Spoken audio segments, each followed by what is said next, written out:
trabajo para la Secretaría de Cultura de la Ciudad de México, pero también soy docente para la Universidad del Bienestar en la carrera Patrimonio Histórico, Industria de Viajes y Turismo. Esta se encuentra en Iztacalco, estamos a una cuadra de Pix. De formación, soy licenciada en Historia y tengo una maestría en Patrimonio Cultural. Tengo además un diplomado como guía de turista, soy guía de turista certificada por la Secretaría de Turismo para la Ciudad de México.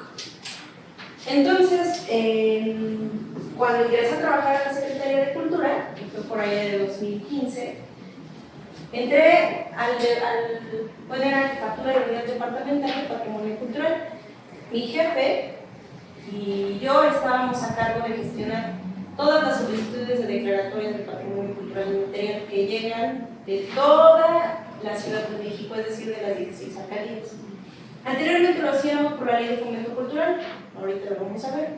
Hoy en día está publicada también una ley que abrogó la Ley de Patrimonio Urbano y Arquitectónico de la Ciudad de México. Esta ley nueva se llama Ley de Patrimonio Cultural, Natural y Biocultural de la Ciudad de México. Y ahora también por esa ley se pueden hacer o gestionar declaraciones de patrimonio cultural y material.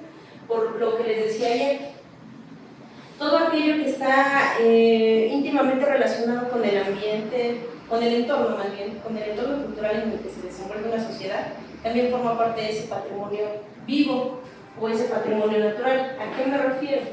Por ejemplo, aquí tienen muy cerquita, la zona de Chinampas. Eso forma parte del patrimonio cultural de este lugar. ¿Por qué?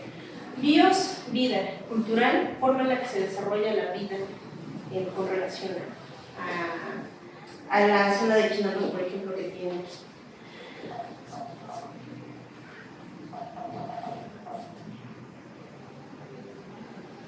Ok, a mis alumnos, pues ellos están estudiando para conocer el patrimonio, ¿no? Ellos van a ser licenciados en patrimonio histórico, historia y turismo. Yo siempre les pregunto al inicio, muchos de ellos van porque no los aceptaron en la UNAM, en el Politécnico o en la UAM.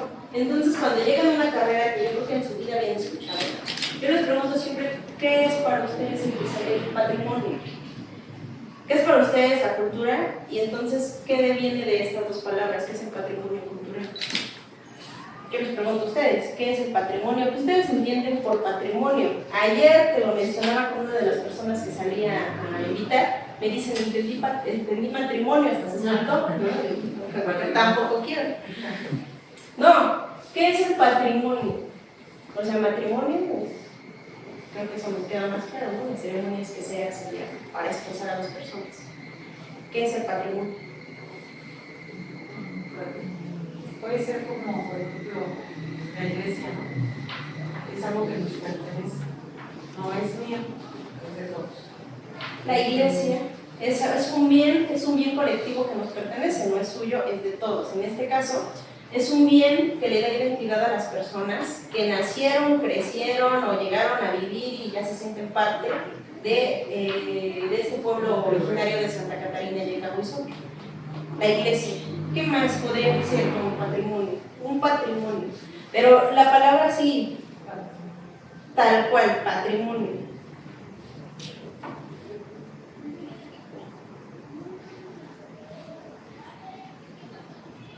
Lo primero que se les ve a la mente.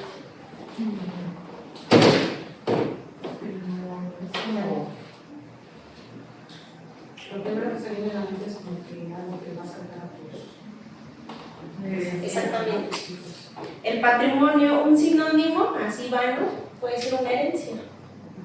El patrimonio que yo estoy haciendo, cuando trabajé 50 años, entonces construí una casa, me compré un carro e creé un changarrito, bueno, es el patrimonio que yo estoy construyendo para dejarle a mis hijos. Esa es la palabra bruto, la palabra solita de patrimonio es una herencia.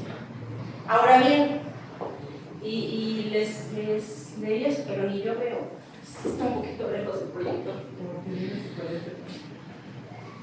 Hacienda que, no, me lo lees allá en la computadora.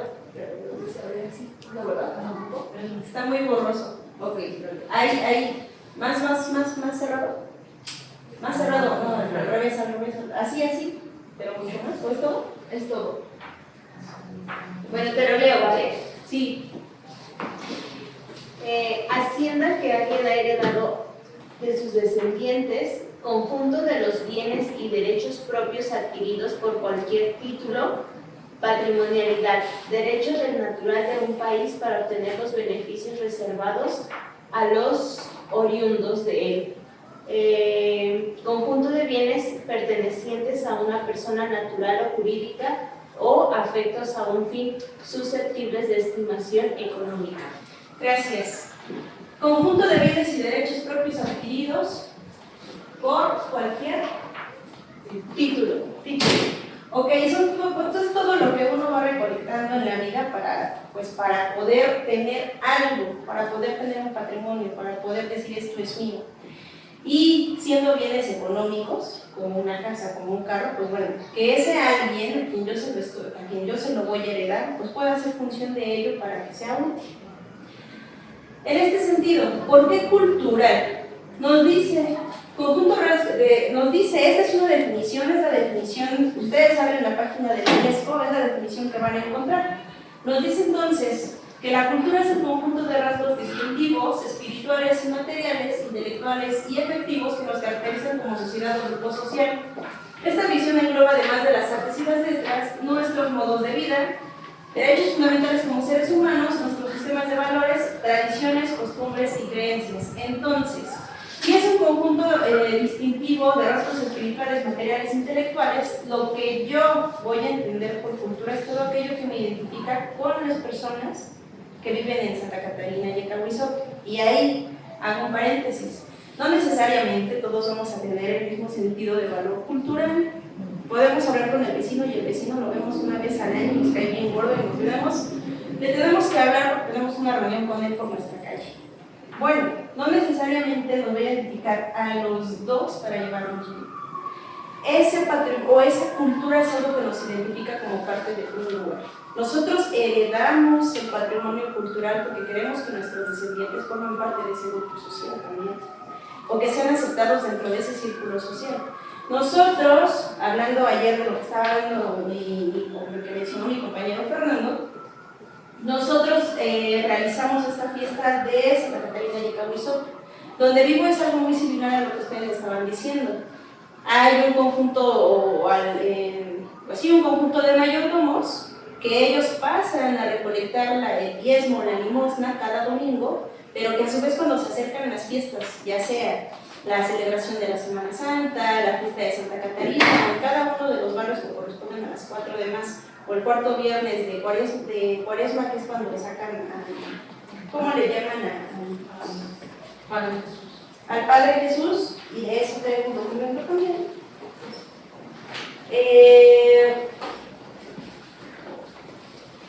Pues bueno, ya pasan a las casas de los vecinos y entonces pues quien hace la fiesta pues es el conjunto de personas que habitan en Santa Catarina y Ecahuizote, no necesariamente los mayordomos. ¿Por qué? Porque los mayordomos en este sentido son como los organizadores. Cuando hay una organización pequeña, entre comillas, las cosas funcionan mejor. Si ustedes, imagínense, se pusieran a gestionar todos juntos las 5,000, 7,000 personas que habitan en Santa Catarina y Ecahuizote la fiesta, sería un poquito imposible porque no se logran juntos. Por eso se hace de esta manera. Se apaga, les dan sus golpes de calor al proyector. Entonces, esta definición de cultura es bastante interesante. ¿Por qué? Porque a mí se me hace bastante, bueno, a mí porque me gustan estos temas y pues ya desde hace varios años estoy en ellos. Se me hace muy chistoso que más o menos de los 90, los 2000, 2010 para acá, el mundo no tenga puesto el ojo en México, y eso sucedió hasta septiembre del año pasado otra vez. ¿Por qué? Esa definición que les mostré, que abre la UNESCO es una página a nivel internacional sobre educación y cultura. La página, más bien la organización, la UNESCO, de las Naciones Unidas, la Educación, la Ciencia y la Cultura, decidió que ese concepto identificara la cultura en todo el mundo. Ese concepto que ustedes vieron en su pantalla se hizo en México. en 1982 en la conferencia sobre políticas culturales. Esa conferencia se volvió a celebrar el año pasado en septiembre en México, por segunda vez. ¿Qué quiero decir con esto? Que en los años 80 México era un referente en temas culturales. A partir de los 90s y hasta acá, o sea, no había pasado que otra vez el mundo pusiera en el ojo, por lo menos los departamentos de cultura de todo el mundo, el ojo en México hasta el año pasado. Ahora bien, hay un autor, para aquellos, bueno, si tienen hijos, sobrinos que estudian antropología, sociología, historia y demás temas de ciencias sociales, es un referente. Este autor se llama Gilberto Jiménez. Gilberto Jiménez tiene un libro sobre identidad y cultura. Bueno, tiene muchísimos, pero hay uno que para estos temas pues es como al que todos vamos. En él, en la introducción sobre este concepto de cultura, nos está diciendo de una autora italiana de nombre Carla Pasquinelli, nos está diciendo que ella interpretó que a partir de que a la cultura en el concepto se le introdujo la palabra costumbres, entonces ya se dejó de considerar a la cultura nada más para un cierto sector. Es decir, ustedes pasan, y eso me pasa mucho con mis alumnos. Yo siempre todos, como prácticas de campo, los llevamos a varios museos. Y entonces, cuando les digo, vamos a ir a Bellas Artes, les dije a algunos en un semestre anterior, bueno, o sea, como que dijeron, nunca he entrado a Bellas Artes. O sea, ¿a qué voy con esto? Tenemos los museos, tenemos las casas, Bellas Artes es parte del patrimonio artístico de este país, pero sentimos que no podemos entrar. ¿Por qué? Está ahí para el acceso a todo el mundo. No conocemos nuestras raíces. Y no, o sea, no nos atrevemos, es eso. O sea, no porque lo veamos como un imponente, porque Bellas Artes se impone aquí y en todo el mundo. Pues es un referente. Nosotros vemos Bellas Artes y estamos en Acapulco y en Ciudad de México, obviamente es un referente. ¿Por qué sí es un museo? Además gratuito para las personas de la tercera edad, para estudiantes, maestros y algunos otros, con algunos descuentos. ¿Por qué no nos atrevemos a entrar y ver lo que hay allá adentro? No nos va a comer. Todo lo contrario. ¿Eso por qué? Hasta la primera mitad del siglo XIX, estoy hablando de 1850, por esos años, a la cultura solamente se le relacionaba con ese tipo de arquitectura, con la literatura, con las artes, con la letra, con la música. A eso se le llamaba alta cultura. Y entonces hasta ese momento en el pensamiento se temía que solamente las personas que podían acceder a eso eran quienes tenían cultura.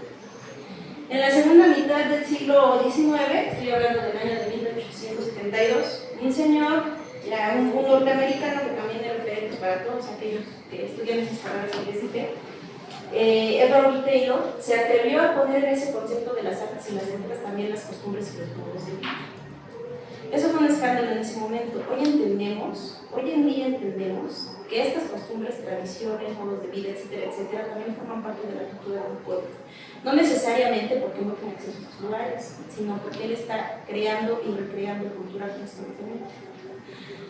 Ahora bien, me regreso al tema en el que estaba. Este señor Gilberto Jiménez, en ese libro, nos dice que a partir de ese momento, ya en el siglo XX, por lo menos aquí en México, él hizo esa distinción, existen 3 fases en las que ese concepto de cultura se ha ido desarrollando. ¿Y por qué les estoy hablando tanto de conceptos y conceptos? Ustedes se meten al buscador de Google y les van a aparecer más de 500 conceptos de cultura. Es decir, la cultura del patrimonio cultural inmaterial se le llama patrimonio vivo también. Es decir, la cultura se está modificando constantemente. ¿Por qué? Seguramente esa celebración de nuestro Padre Jesús, ¿tiene cuántos años más o menos? No hay una fecha. No hay un fechamiento. No. Seguramente nosotros hoy en 2020, bueno, el año pasado en 2022, no la celebramos como las celebraban las personas en 1950. A eso voy con la evolución del concepto de cultura, pero también porque la cultura es algo que nosotros hacemos. No lo vamos a hacer igual que nuestros abuelos o nuestros papás. Algo le vamos a meter de más o algo vamos a quitar que ellos ya pusieron. A eso me refiero. En estas 3 fases, entonces, nos dice que en 1920 a esta fase se le conoció como la fase concreta de la cultura. ¿Y por qué? Nos dice que en este momento solamente se consideraba cultura como el conjunto de costumbres y las formas o modos de vida que caracterizan a un pueblo. Es decir, si la fiesta de nuestro Padre Jesús caracteriza al pueblo de Santa Catarina y de Tahuizot, eso forma parte de la cultura de ese lugar y hasta ahí. O sea, no nos adentramos más allá. ¿El carnaval aquí tiene algún nombre especial? ¿No? ¿Carnaval así? En algún tiempo también se les decía como carnaval campirán en sus inicios. Por la manera en cómo se visten. Ajá, en algún tiempo, pero después nada más ahorita ya se va como carnaval. Carnaval y carnaval campirano. Nosotros decimos, se celebra tradicionalmente 3 días antes del miércoles de ceniza, como en todos los lugares, ¿no? No. ¿Cuándo se celebra? Domingo de sábado de gloria. ¿El sábado de gloria? Sí. No, sábado de gloria. 2 días nada más. Ajá. Sí, es domingo de resurrección. Sí, no, domingo. Sábado de Resurrección, ¿verdad? Más o menos, ¿cuántos años tiene celebrándose ese carnaval? No, es que no tiene un dato exacto, pero más de 90 años sí tiene. Sí. Tradicionalmente, el carnaval se celebra, o se ha celebrado 3 días antes del miércoles de ceniza, que es así los pueblos que tienen bien arraigado el carnaval lo celebran. Domingo, lunes, martes, miércoles de ceniza. ¿Por qué? Porque a partir del miércoles de ceniza se entran en 40 días de guardar, por eso se llama Cuaresma. La carnestolenda, que son estos días en los que se lleva a cabo el carnaval, es porque hay un despojo. O sea,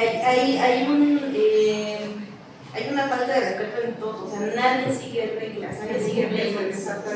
Exactamente. ¿Por qué? Porque 40 días los voy a guardar.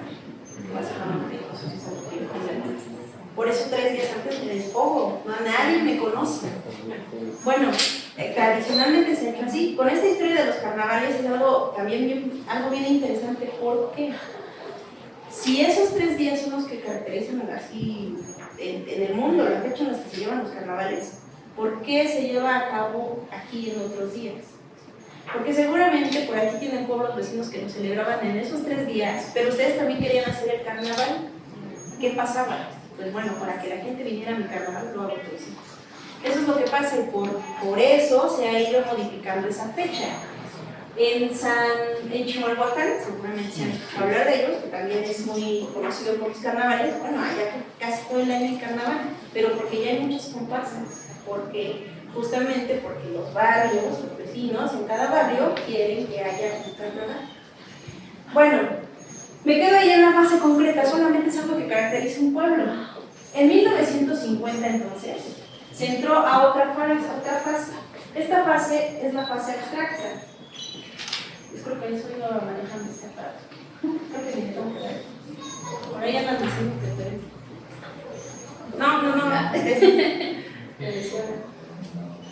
no, regrésale. ¿O ya estoy?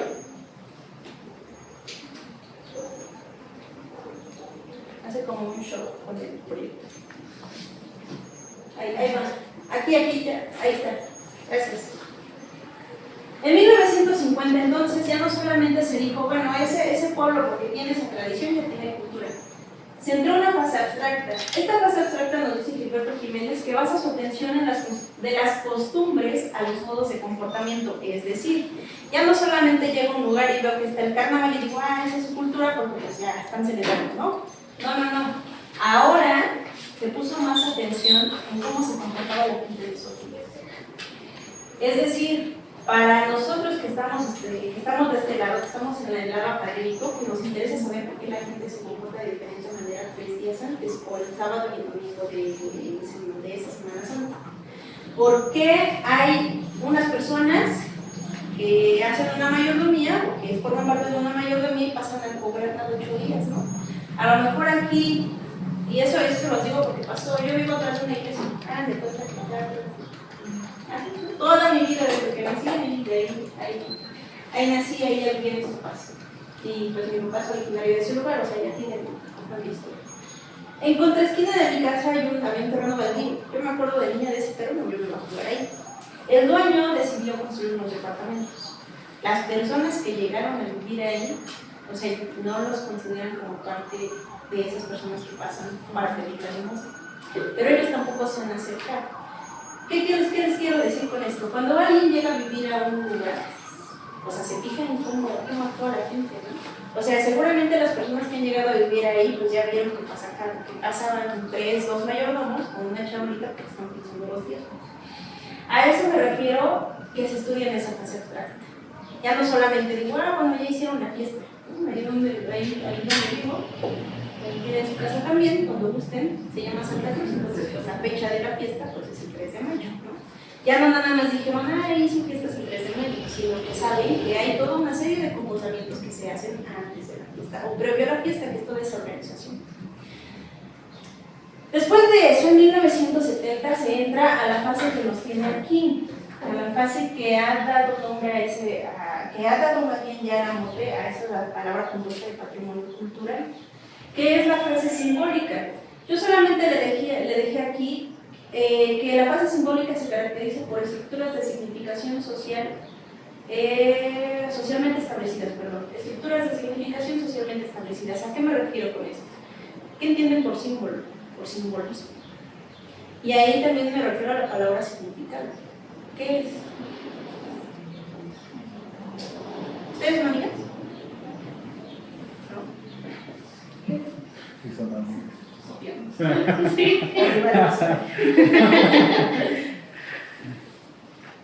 ¿Significa algo para ti? ¿Significa algo para ustedes, Brandon? A eso se refiere la fase simbólica, a lo que yo siento por algo más o por alguien más. En esta, a partir de 1970 entonces, ya no solamente sus vecinos que tengo, ya no solamente saben que la fiesta es el 3 de mayo, que hay una organización previa para que se haga, sino que también se ha llevado a cabo año con año, porque significa algo para la población. Este carnaval, la fiesta al Padre Jesús, la fiesta de los 4 barrios de aquí de Santa Catarina significan algo para las personas que habitan este lugar.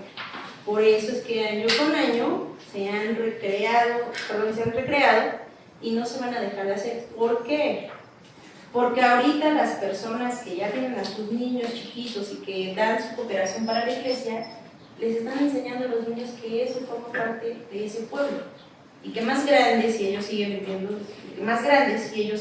aquí, pues seguramente tendrán que dar la aportación. O ellos mismos, nosotros mismos, decimos, es que mi papá cooperaba para esto, entonces yo también voy a cooperar. A eso se refiere el patrimonio cultural. A todo aquello que nos da significado y por lo tanto queremos seguir conservando. A eso se refiere totalmente. Ahora bien, en esta telaraña de significados, bueno, es algo que ya tocaré un poquito al final, pero solamente para acá el proyector para que se vea por favor. Tantito no se vaya hacia acá. Ahí está, gracias. A esta telaraña de significados que se va a llevar. Así de contacto previo. A esta telaraña de significados que se refiere a la cultura, pues no es más que otra cosa que. ¿Ustedes han visto las telarañas? ¿Ustedes han visto cómo la teje una araña? Sí. ¿Cómo? Yo la verdad nunca lo he visto. Es la primera vez que me dicen que sí. Sí, porque van metiendo del centro hacia afuera y van poco. Pero hace una telaraña. Sí, lo hace una zona. Sí. Con esta telaraña de significados a la que se refiere otro autor de nombre Clifford Yates, que es al que se refiere Gilberto Jiménez, nos está diciendo que esas estructuras de significación socialmente establecidas. Pase, por favor. Aquí está. Gracias. Esa telaraña de significados la van tejiendo las personas que habitan o las personas que tienen la misma emoción que un conjunto de personas para seguir yéndose a preparar para bailar en el carnaval el sábado de gloria.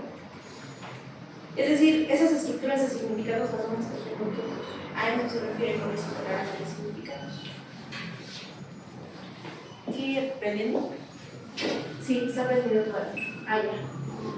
Sí, ya. Ok.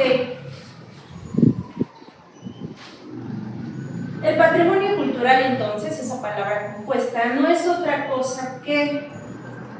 Esto ya no es definición de la UNESCO, la definición que les dijera de cultura, pero el patrimonio cultural, entonces, es el conjunto de bienes tangibles e intangibles que constituyen la herencia de un grupo humano.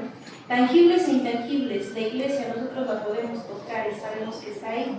La iglesia es un referente para mi comunidad, la iglesia es un referente para mí. Es parte de mi patrimonio, es parte de lo que yo he visto y que a su vez mis padres y mis abuelos vieron. Y a lo mejor mis bisabuelos o tatarabuelos aportaron 3 centavos, 5 centavos para que pudiera construirse. Bueno, intangible, el carnaval, la fiesta de nuestro Padre Jesús, la fiesta de cada uno de los 4 barrios de Santa Catarina y Nicaraguá. Es todo aquello que no podemos palpar. O sea, la fiesta a nuestro Padre Jesús pues es algo intangible, es algo inmaterial, es algo que nosotros celebramos porque lo sentimos. De otro modo, esa fiesta, si nosotros no la celebramos, si nosotros no nos podemos organizarla, no va a pasar. No es algo que yo pueda tocar cada año si yo no lo organizo. A diferencia de la iglesia, que si no la organizo puede gastar hasta que se caiga.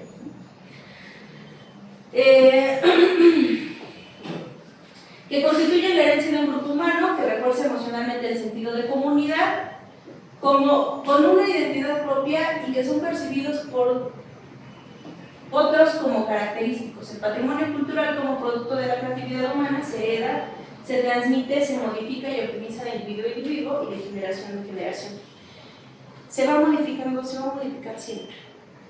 La modificaron en su generación, la modificaron en su generación, seguramente su generación la está modificando y la va a modificar otra. Pero el significado, el simbolismo va a ser el mismo, aunque se modifique 1000 veces.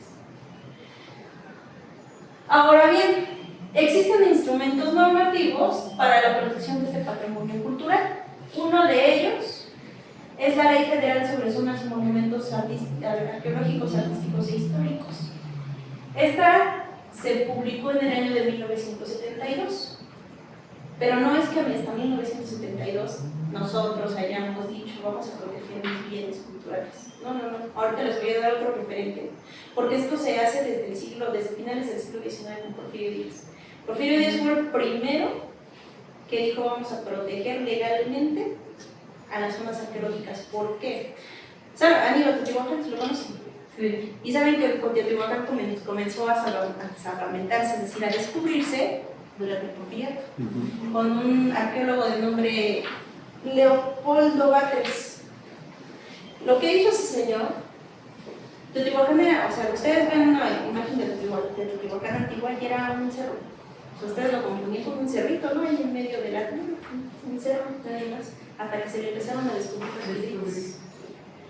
¿Qué pasó? Bueno, y todavía hay muchos de esos en el país. Hay uno muy ahí hacia la entrada de la calzada de San Fernando, es uno de los hospitales.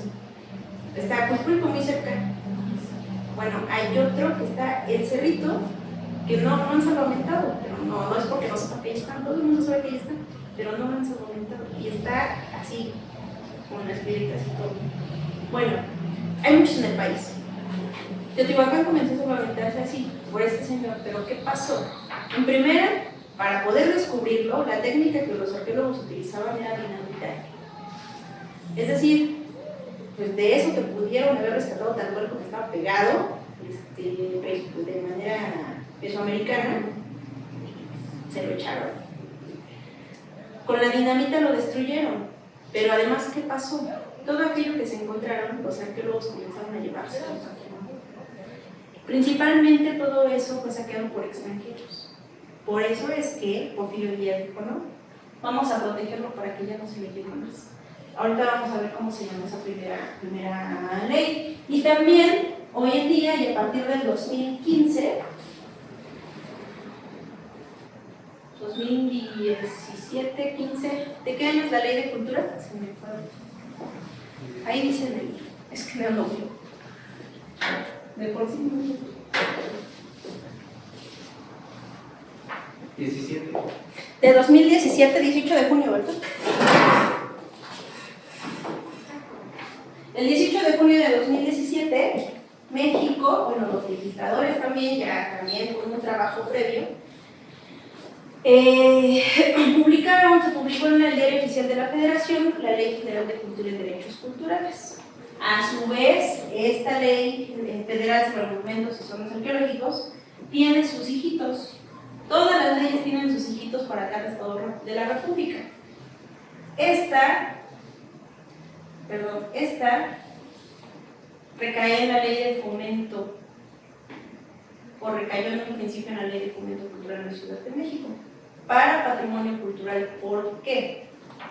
Porque explícitamente, ahorita lo vemos, explícitamente quien se encarga de todo el patrimonio histórico, en este caso de la Iglesia, es el INAH, el Instituto Nacional de Antropología e Historia, de gestionar todos los recursos para poder llevar a cabo obras, para pedir permisos, etcétera, etcétera, etcétera. Ahorita les platico un poco más de eso. Y esta Ley General de Cultura también recayó en el gobierno de la Ciudad de México. Por eso es que se crea la ley de Patrimonio Cultural, Natural y Biocultural de la Ciudad de México. Y eso a su vez en todo el país, es decir, en los 32 estados de la República, ahí tienen sus hijitos. Generalmente son copias, pero son adaptados a la realidad cultural de cada uno de esos estados. Esta ley, hay algo muy chistoso aquí, les decía que en los 80s y anteriormente, en los 80s, 70, 60, 50, 40, 30, 20 del siglo pasado, México había sido de verdad un referente. ¿Por qué? Porque había buenos antropólogos, uno de ellos Manuel Garni, otro de ellos ya más cerca a estas legislaciones, Guillermo Monfil Batalla. Bueno, con eso del referente, la Ley Federal sobre Monumentos y Zonas Arqueológicos se publica en mayo de 1972. Hay una convención a nivel internacional que es la Convención de Patrimonio Mundial, así la pueden buscar. El nombre real es Convención sobre la Protección del Patrimonio Cultural y Natural. El conjunto de países que forman parte de los estados parte de la UNESCO, pues se reunieron en París en 1972 para poder publicar esta convención a la que ellos llegaron. Es una convención, es un acuerdo. Esta tiene una serie de artículos, pero ¿qué les estoy diciendo aquí? Esta se publica en 1972 y esta también. Lo que pasa es que esta convención internacional se publica hasta noviembre y les ganamos nosotros porque la publicamos en mayo. Muchas de estas ideas se pasaron para acá. México de verdad era otra cosa en estos temas y no lo sabemos. Nosotros, bueno, ya me estoy poniendo ahí el saco, ¿no? Ya ni nací. Bueno, México fue un referente. ¿Para qué? Para que en todo el mundo se salvaguarde del patrimonio cultural. En ese caso, el material, los bienes históricos, los bienes tangibles. En este marco normativo, entonces, la Convención, la Ley Federal sobre Zonas y Monumentos, pues no es nada más de los 70s, por lo menos en México. La primera ley a la que hago referencia, ayer le voy a pedir a mi compañero Fernando que lo lea, es la Ley Federal sobre Monumentos Arqueológicos de 1897. Porfirio Díaz llega al poder en 1976. Se va en 1980, los periodos hasta Lázaro Cárdenas eran solamente de 4 años. De 1880 a 1884 llegó otro señor, muy cuate, pues, y como no pasa, pues dejan a sus cuates, de nombre Manuel González. Manuel González era un terrateniente, también era un hacendado, era su compadre, así le decían, de hecho en mucha bibliografía se parece como su compadre. Lo deja de presidente, ¿para qué? Para que él pueda reelegirse 4 años después. De 1880 a 1884 hay otro periodo de Porfirio Díaz, del 84 al 88 hay otro, del 88 al 92 hay otro, del 92 al 96 hay otro, del 96 al 900 hay otro. Y es en ese periodo entonces cuando se publica esta ley federal sobre monumentos arqueológicos. Les puse ahí solamente una reseña importante de esa ley. ¿Lo puedes leer, por favor? Dice, el segundo ordenamiento de normas de nuestro Tesoro 11 fue hecho el 11 de mayo de 1897. En él se confirmaba la propiedad de la nación sobre los monumentos arqueológicos, tipificando como delito la destrucción y deterioro de los bienes culturales. Si yo destruyo algo que me encontré en mi sembradío, con esta ley, además de los borrachos o los vagabundos, porque eso se hacía en el Porfiriato, si yo hacía eso, si yo destruía algo y me cachaban o alguien me acusaba, me llevaban a la cárcel, porque entonces ya existía esta legislación, ya estaba penada. Perdón, ya no tendremos esto. Mañana a ver si ya me llevo el otro. Les hablaba de Teotihuacán, la primer zona arqueológica que se descubre en el país.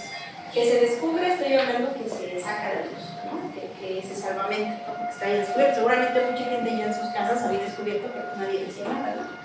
Por eso es que, a lo mejor, no lo sé, muchos de sus abuelos o papás, ¿no? que les hayan heredado, pues tienen por ahí una pieza, una figurilla, ¿no? de barro, prehispánica. No tiene nada de malo. Mucha gente, y eso también es para conocerlo, ¿no? Mucha gente piensa que si le dice a alguien, ¿no? o a alguien que sepa de estos temas, porque hay gente muy abusiva, uno, se va a ir a la cárcel, y lo otro que sí puede suceder, se lo va a robar. No va a la cárcel. O sea, esa gente, si ustedes tienen figurillas de barro en su casa o encontraron así un monolito ya de una altura considerable o dimensiones considerables, no se van a la cárcel, y mucho menos se los van a quitar, a menos de que la persona que se le enseñe pues sí sea pues, de malas intenciones, ¿no? Y se los quite. No, eso no pasa. El INAH, dentro de sus instrumentos también para la gestión de todos estos recursos, lo que hace es darles una ficha en donde dice, así, o sea, dice que ustedes encontraron eso en el patio de su casa, el INAH te dice, bueno, corresponde a este periodo, le hacen como un diagnóstico, y si le encontraste en este espacio, seguramente pertenece a esta cultura X, ¿no? Bueno, en esa ficha que les entregan, ustedes se quedan como custodios de esa pieza. ¿Por qué? El INAH también tiene pues, sus direcciones de investigación, ¿no? Para eso fue creado. Si alguien, por ejemplo, que estudia en la Escuela Nacional de Antropología, está haciendo una tesis ahí en ese Santa Catarina, y entonces es una tesis de arqueología, pues va al INAH, a la dirección, al catálogo de monumentos históricos o a esa dirección de monumentos históricos y le dicen, yo aquí tengo a 3 personas que tienen piezas en su casa, ¿por qué no vas a verlos? Es decir, lo hacen ese registro para que puedan ir a buscarlos si existiera esa posibilidad. No por otra cosa, no lo encuentran en la cárcel. Eso también, me lo he encontrado mucho, pero no sucede. En 1914, todavía aquí no les puse los años. Esta ley de 1897, dicen, esta ley ya no sirve. ¿Por qué? ¿Qué pasó entre este periodo y este periodo? Si les estoy hablando que esto sucede en 1914. Inició la revolución. ¿Perdón? Comenzó la revolución, exactamente. A Porfirio Díaz lo mandan, bueno, él se exilia en París. Se exilia en París porque tenía mucha gente conocida en París, porque muchas de la inversión extranjera que entró al país no fue de Estados Unidos, pues estaba muy peleadísimo con Estados Unidos, por eso Estados Unidos hizo hasta lo imposible porque ya dejara el poder. Era inversión europea. Por eso es que se va a París, porque ya tenía muchos fuertes, entonces podía por lo menos tener una muerte, si no en paz, porque eso ya depende de lo que haya hecho, por lo menos sí tranquila por ella. En 1914 entonces dicen, esta ley anterior, del gobierno anterior, como sucede ahora mucho con lo que estamos haciendo, con lo que está sucediendo de la 4, que dicen, eso ya no sirve, eso ya pasó, eso es neoliberal. Bueno, en 1914 Victoriano Huerta crea su propia ley, y esta ley se llamó Ley sobre Conservación de Monumentos Históricos, Artísticos y Bellezas Culturales. Esta ley, ¿cuál es lo importante de esa ley? Esta ley coloca la cultura mexicana dentro de la llamada cultura universal. La protección del patrimonio se establece como una responsabilidad del Estado con Luis Adolfo Gálvez González, valores que constituyen a la nación mexicana. Ok, aquí el patrimonio cultural ya se establece que es responsabilidad del Estado, es decir, que si yo descubro una zona arqueológica, entonces si le aviso al Estado, el Estado tiene la obligación de descubrir qué hay ahí, pero para protegerlo. ¿Por qué? Porque es un bien nacional. No me pertenece a mí, o sea, no porque mi vecino me diga, me lo voy a adueñar, no, es un bien de la nación. La iglesia de Santa Catarina de Yecagüizot es un bien de la nación. Ya más referentes generales de todo mexicano, ¿qué considerarían que es un bien nacional? O sea, que no solamente me pertenece a mí como habitante de Santa Catarina, como habitante de Tlaltenco, o sea, un bien que nos pertenece a todos, porque yo soy mexicana. La Basílica de Guadalupe. La Basílica de Guadalupe es patrimonio artístico del país.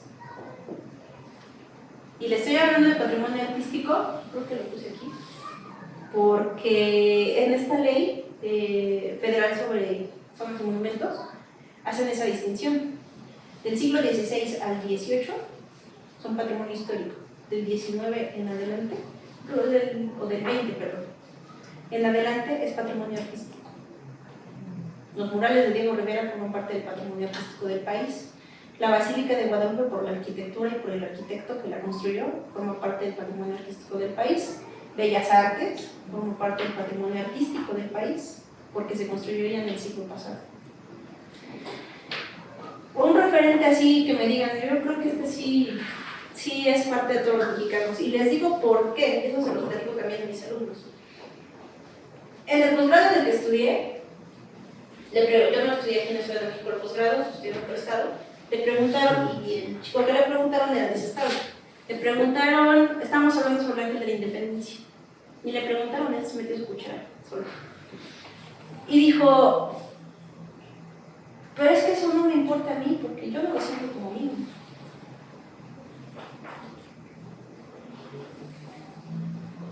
¿Sí ustedes creen que sí sea nuestro?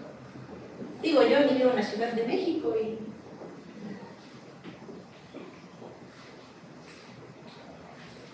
¿qué consideraría usted? Pues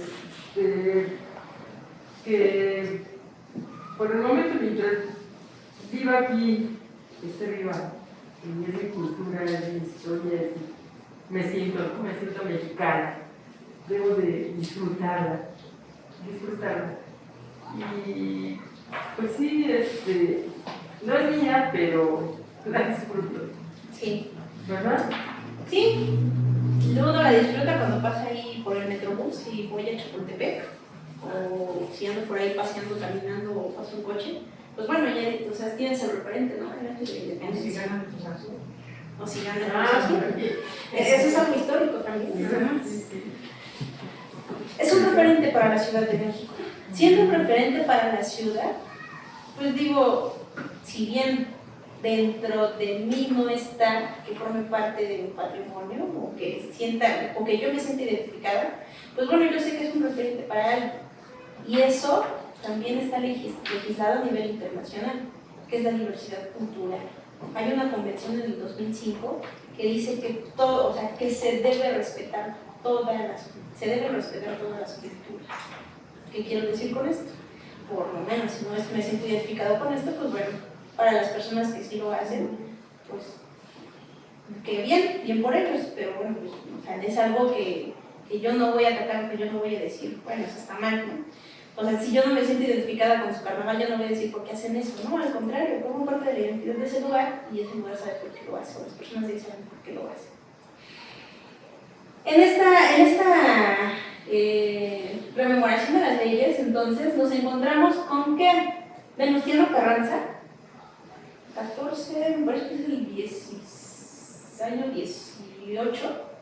1918, dice, esa ley ya no va a funcionar, la voy a modificar. Y entonces, él abroga esta ley y saca una nueva ley, y esa ley se llama la Ley sobre Conservación de Monumentos, Edificios, Templos, objetos históricos o artísticos. Y en esta hay algo mucho más importante. ¿Por qué?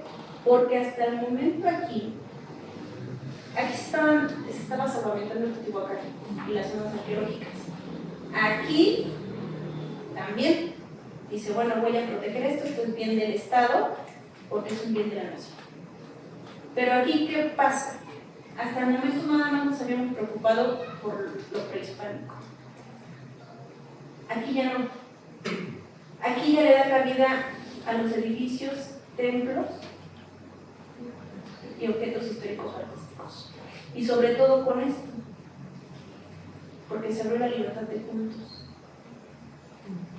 Y entonces, independientemente de que eso sea una iglesia, también va a formar parte del patrimonio cultural de este país. Ya dejé un tanto atrás un poco la leyenda negra sobre el México novohispano. ¿Y a qué me refiero con esto? Pues que bueno, que llegaron los españoles y mataron a toda la población, o le hicieron sus esclavas, etc. Sino que ya también eso me pertenece culturalmente, y no sé de cuántos no lo sean, pero pues son católicos. Y esa fe, o esa se profesa en este lugar. También forman parte del patrimonio de este país. ¿Qué dice aquí, Fer? Reconocimiento de otros tipos de patrimonio cultural, el histórico y el artístico. Esto implica que no solo tendrá validez la manifestación cultural del patrimonio cultural de las zonas de monumentos históricos prehispánicos, ahora también lo será el objeto producido durante más de 3 siglos de colonialismo español en América, reconociendo que esa sea parte de la historia de México. Todos esos templos que se crearon para profesar la religión católica, sobre todo, y les estoy hablando de eso porque era la única religión que se manejaba en el país, pues también van a formar parte de ese patrimonio cultural con esta ley de Venustiano Carranza. Además, en esto, pues este señor, seguimos utilizando la constitución que él promovió. Hasta antes de eso, la constitución mexicana que regió o con la que se hicieron estas dos leyes fue la de 1857. Hasta 50, 60 años después, él la modifica y es la que continuamos utilizando. Esa constitución que él ideó, junto con otros legisladores, no fue solo, se le da el reconocimiento, ¿no? Pero fueron muchas personas. Es irreconocible, la que hoy tenemos es irreconocible con la que él hizo, o él ideó con nuestras personas. Ya tiene más de 800 modificaciones, imagínense. O sea, ya, de ese libro que pasó, o sea, si le ponen todas las modificaciones, pues ya no quedaría ni en legajos, me refiero a los pedazos, como volúmenes. Después de esa ley, en 1930, otro ideólogo bastante importante en este país, bueno, algunas personas no lo ven así, para mí sí, porque con él comenzó la educación en forma, las escuelas. Los maestros rurales. Un verdadero maestro rural ese que camina 2 horas para poder llegar a darle clase a un conjunto de 5 o 10 niños abajo de un árbol. Eso lo podemos ver en 1930, lo pudimos ver en 1930. Hoy en día, si nosotros nos vamos a poblaciones apartadas, yo no sé si sucede en mi parte, pero sí en otros estados de la República, en las zonas serranas sobre todo, eso sigue sucediendo. Tuve la fortuna, ahora, bueno, cuando estudié mi maestría, cuando estuve en trabajo de campo, tuve la fortuna de vivir en casa de uno de ellos. Y eso es de verdad ponerse la camiseta. O sea, de decir, yo me voy con mis niños, ¿no? Me voy a caminar. Y sí, caminaba 2 horas. En lugares, me contaba este maestro, ahorita hay accesibilidad. Entra un camión en la mañana, entra un camión en la tarde, como a las 2, uno entra a las 9, otro entra a las 2 y el otro entra como a las 6 y media. Salen 2 nada más, porque el que entra a las 6 y media se va hasta la última comunidad, se duerme ahí y se acaba de esa comunidad. Ahora tienen la accesibilidad. Antes, iban en burro, era su medio, caminando. O sea, la gente caminaba muchísimo y sigue caminando. O sea, aquí igual ya no nos da flojera. A mí, bueno, no, porque ahora sí a muchos les da flojera ir caminando a la tienda. En mi casa, sí. ¿No? Quiero tomar un carrito. Ajá, de estos de golpes, fue lo que veníamos viendo. y si funcionan, porque pues no yo estoy aplicado, claro. Bueno, es un medio de vida. De las primeras veces, porque cuando él estudió en la normal para maestros de ese estado, cuando él estudió, salían de la secundaria y automáticamente entraban al magisterio. No es que hubiera prepa, por lo menos para el magisterio no, y luego la universidad, no. Salían de la secundaria, entraban al magisterio e inmediatamente se ponían a dar clases. O sea que él empezó a dar clases por ahí de los 18 años. Cuando eso pasó, dentro de sus primeras clases, lo mandaron a ese pueblito donde se queda ese camión. Es ya el último pueblito, o sea, después de la cabecera municipal son 2 horas. Todavía mitad de camino pavimentado, mitad de terracería. Se iba en burro, o se iba caminando. Para ellos eso era habitual.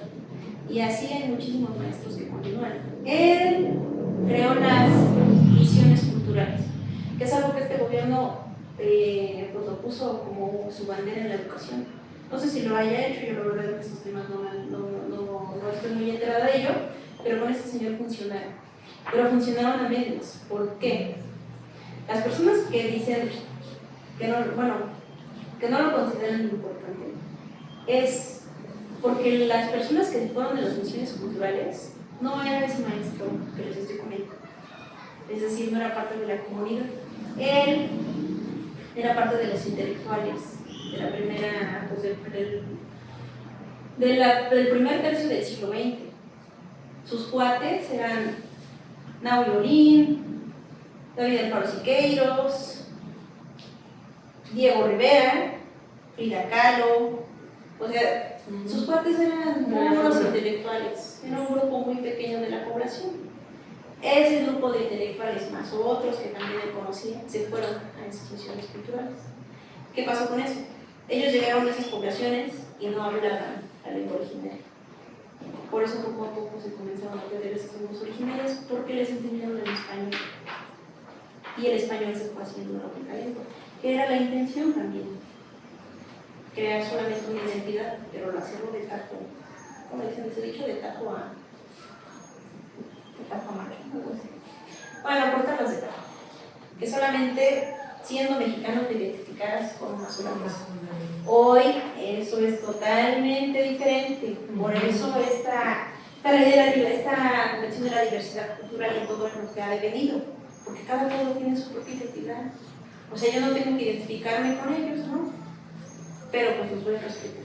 Ese es el respeto a la diversidad cultural. ¿Qué dice aquí, Beck? Definición de los monumentos y su campo legal de aplicación.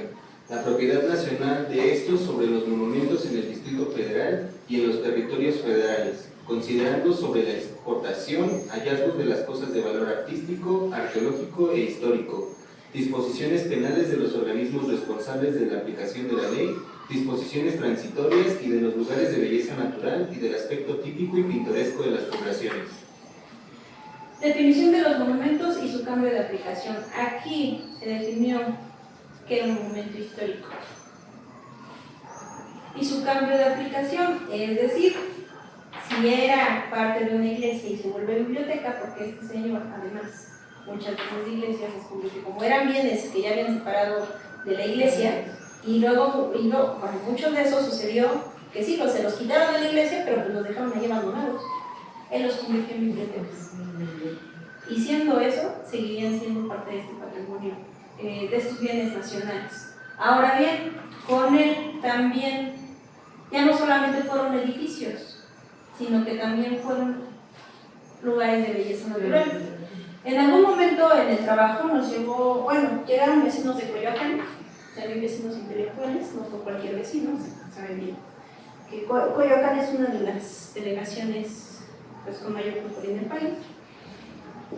Llegó este grupo de intelectuales, ¿por qué? Porque muchas de esas casas que están en Coyoacán, casas históricas, que son del siglo XVII, XVIII, ahora son restaurantes o antros. Los vecinos llegaron porque hay mucho ruido en su colonia, entonces quieren que los quiten. O querían en ese momento, ahorita ya no haya pasado. Me perdí un poco del tema. Estábamos buscando entonces, dijimos, pues vamos a ayudarlos, ¿no? Nos están pidiendo ayuda, vamos a ayudarlos a ver cómo podemos. Nos pusimos a buscar todos los decretos de Coyoacán, o sea, decretos para que esas casas, pues, no fueran modificadas para hacer restaurantes, para hacer discotecas, etc. Y nos encontramos, por lo menos de Coyoacán, como con 7 decretos diferentes. Y esta ley tiene, o sea, Coyoacán tiene reconocimiento como lugar de belleza natural por esta ley. Esos decretos no pierden el vigor o la vigencia cuando entró otra ley.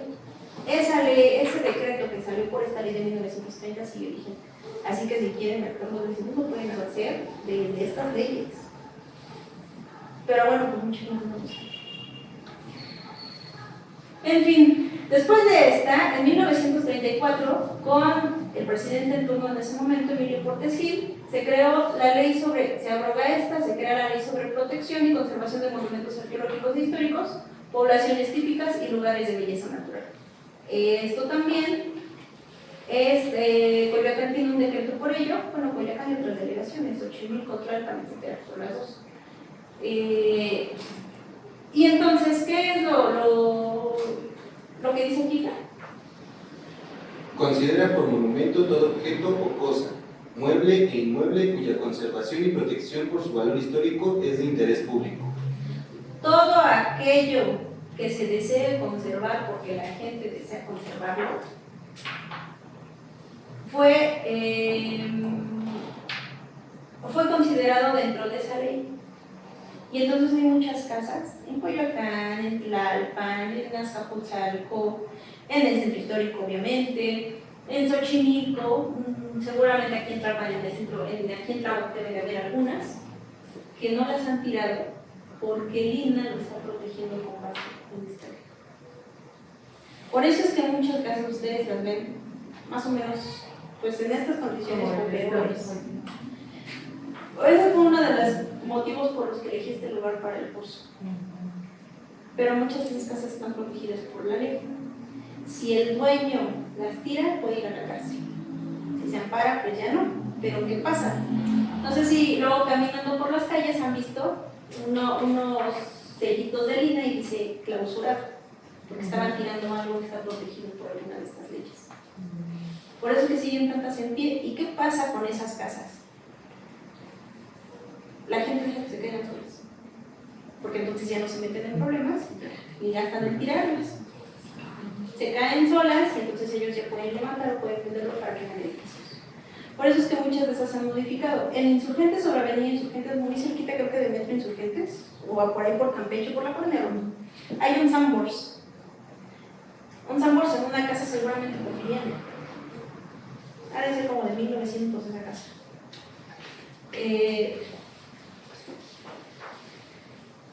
No sé si ya lo hayan visto. Está hacia Camineros, es decir, está del lado derecho, hacia el sur.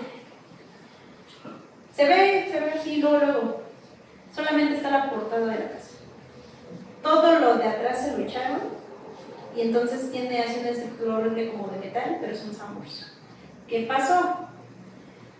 En esta protección legal dijeron, no, es que sí están en muy malas condiciones y entonces si se cae en determinado momento, pues igual va pasando a alguien y se le cae encima y entonces se va a meter en problemas, ¿no? Porque pues nunca lo hicieron caso. Dijeron, ok, puedes tirarlo de atrás, pero la portada, lo de delante, no lo consideras gestionar. Y muchas de esas casas, si ustedes van en el centro, algunos de ustedes conocen la cantina, ¿cómo se llama? Muy famosa. Está sobre Venustiano Carranza. Don José. ¿No la conoce? Ay, yo conozco aquí nomás ¿Cómo se? Ay, perdón, se me fue. Bueno, frente a ese cantina es muy famosa, porque además ustedes entran y parece un museo de tauromaqui. Tiene varios trajes de toreros, ya viejísimos y sucios, ya no de la conservación. No me acuerdo. Frente a esa casa, nada más está la portada, una de estas casas viejas, que bueno, está catalogada por el INAH como monumento histórico, solamente dejaron la portada. Atrás es estacionamiento. Muchas de esas vacías. En Insurgentes. En Insurgentes está el y ese estacionamiento, o sea, nada más van a ver ahí la portada, está muy chistoso. Está sobre Venustiano Carranza, la calle Venustiano Carranza, frente a, ahorita le puse a la avenida, no sé. Y me quedé en 1934. Esta ley tuvo vigencia hasta 1970, cuando Luis Echeverría Álvarez abroga esta ley y dice: voy a crear la ley federal, o voy a proponer, mis legislativos van a elaborar la ley federal sobre patrimonio cultural. 1970. Esta se abroga por el mismo presidente en 1972 y es la ley que sigue hoy rigiendo al INA, al Instituto Nacional de Antropología e Historia. Y al INBA. ¿Qué dice aquí, Fer? Estableció en su primer artículo el interés público del trabajo institucional de antropología e historia y consideraba que los bienes de interés para el arte, la historia, la tradición, ciencia y técnica podrían ser considerados como elementos del patrimonio cultural de la nación. Estableció en su primer artículo el interés público del trabajo institucional de antropología e historia. Consideraba que los bienes de interés públicos, la historia, tradición, ciencia y técnica, podrían ser considerados como elementos del patrimonio cultural de la nación. Aquí, el arte, la historia, la tradición, la ciencia y la técnica, ¿a qué les suena de lo que les dije al inicio?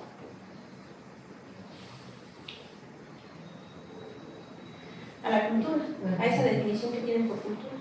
Entonces aquí, entre líneas, les están dejando ver que también ya van a proteger no solamente los bienes materiales, sino los inmateriales. Pero no lo quisieron hacer así. Después, nuevamente, se regresa en 1972, ya con esta ley que les decía, a lo que tenemos hoy en día. Solamente esa ley sobre monumentos y zonas arqueológicos artísticos, monumentos y zonas arqueológicos artísticos e históricos, protege esto, monumentos y sitios, bienes tangibles.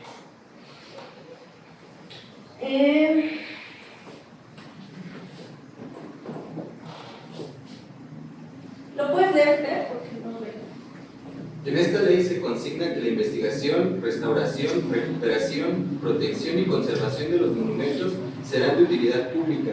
Con esto se pretende que la práctica institucional se articule con el desarrollo de la sociedad y donde los institutos correspondientes, INA e INBA, de acuerdo con las disposiciones reglamentarias, sean las encargadas de organizar y autorizar las asociaciones civiles, juntas vecinales, uniones de campesinos, como organismos auxiliares para impedir el saqueo y coadyuvar en la preservación del patrimonio cultural.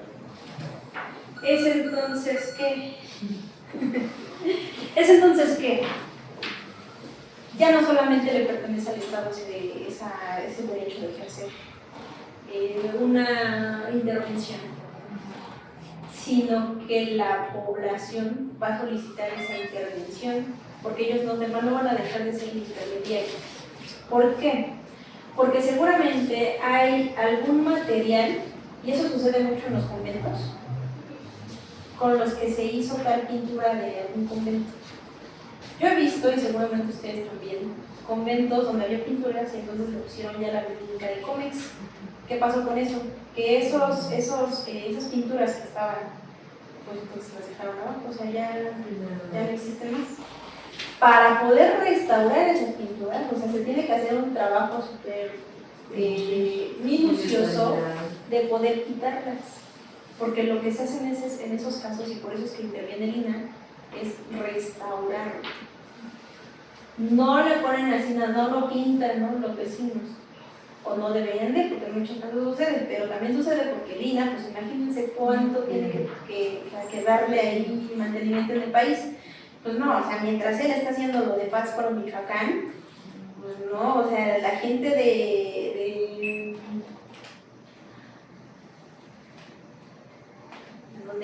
Pénjamo, Guanajuato, pues también lo quiere, ¿no? Y hay personas que pues no se esperan. Le ponen pintura vinílica cuando la serie de pasos pues tiene que. El INA tiene una escuela de restauración, allí muy cerquita de Metro General Anaya, en CRIM, Escuela Nacional de Conservación y Restauración y Museología. Sus especialistas son quienes van a hacer esas intervenciones. lógicamente pagados por el INA, pero el INA es de las instituciones que menos presupuesto recibe en el país. Para rescatar las empresas. Entonces hay muchísimo trabajo, muchísimo que hacer y muchísimas ganas, Pero aparte de ignorancia de cómo pintar un arte, todo es un arte. pues, Es ignorancia, ¿verdad? pues, bueno, no es algo muy distorsionado, no todos somos ignorantes. Sí, Lo que pasa la- es que no conocen, ¿no? O sea, si alguien les dijera, oye, esto lo puedes conservar de esta serie de pasos, ¿no? Yo te guío. Igual pudiera ser, pero pues, no es que muchas veces no sucede. Por eso es que ya mucho de este patrimonio se pierde.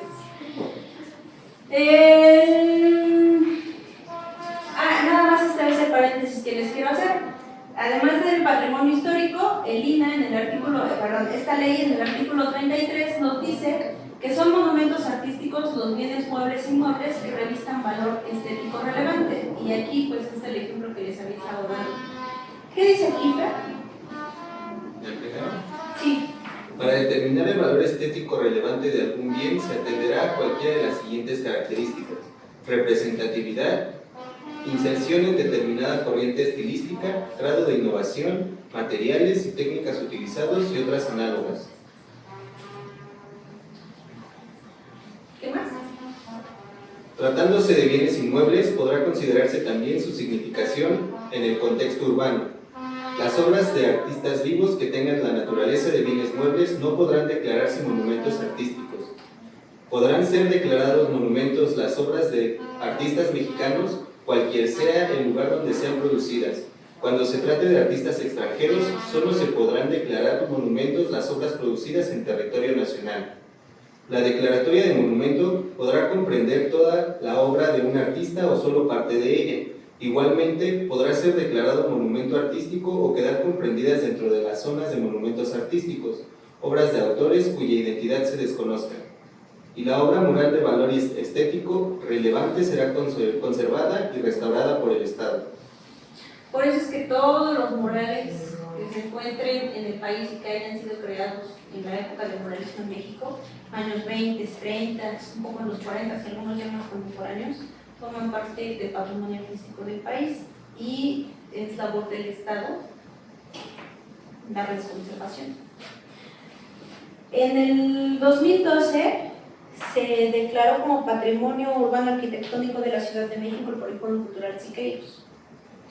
Esto se hizo porque tienen idea, este sí lo conocen, y Polígono, hay una estación de autobús que se llama así. O sea, pintado por el muralista Siqueiros. María por Siqueiros.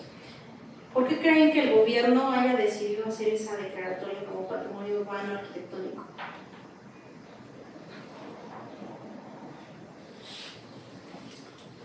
Algo que les venga a la mente. ¿Por qué vamos así?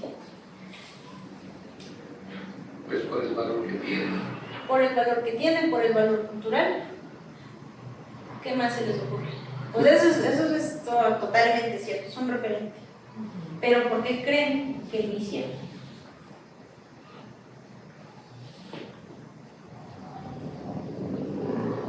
Porque es una estructura con un valor cultural que al verlo pues obviamente significa algo, ¿no? Y pues dentro de eso alberga también, o puedes estar ahí dentro, ¿no? de esa estructura. El jefe de gobierno en ese momento, que era Miguel Ángel Mancera, se enteró que lo iban a tirar. El Polifórum. Ya, no sé si ustedes sepan, pero es una estructura desarmable.